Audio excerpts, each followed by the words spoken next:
Ohm's law. जैसा कि हम जानते हैं कि किसी भी इलेक्ट्रिक डिवाइस को वर्क करने के लिए इलेक्ट्रिसिटी की जरूरत होती है, जिसे किसी एक्सटर्नल सोर्स से जनरेट कर सकते हैं। एनिमेशन में हम देखते हैं कि एक्सटर्नल सोर्स के लिए एक बैटरी ली गई है। जब बैटरी को सर्किट से कनेक्ट किया जाता है, तब बैटरी सर्किट के दोनों टर्मिनल पे पोटेंशियल डिफरेंस अप्लाई करता है, जिसे हम वोल्टेज कहते हैं। वोल्टेज अप्लाई होते ही सर्किट में इलेक्ट्रॉन फ्लो होने लगते हैं और इस इलेक्ट्रॉन फ्लो को हम करंट कहते हैं। सर्किट में करंट और वोल्टेज को मेजर करने के लिए एमीटर और वोल्टमीटर लगाया गया है। एग्जाम्पल के लिए मान लेते हैं कि वोल्टेज की वैल्यू 5 वोल्ट है और सर्किट में 0.5 एम्पियर करंट फ्लो कर रहा है। अगर हम इस सर्किट में वोल्टेज को कम या ज्यादा करना चाहे तो हम इसके लिए एक वोल्टेज रेगुलेटर का यूज कर सकते हैं।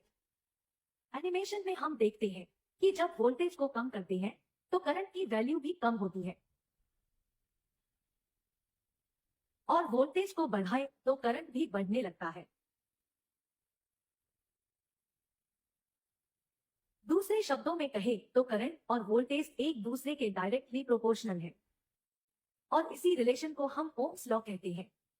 साथ ही ओम्स लॉ ये भी कहता है कि वोल्टेज और करंट एक दूसरे के डायरेक्टली प्रोपोर्शनल होंगे जब टेम्परेचर कांस्टेंट होगा।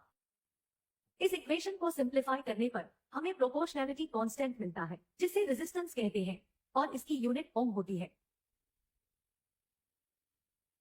ओम्स लॉ को हम कुछ इस तरह डिफाइन कर सकते हैं।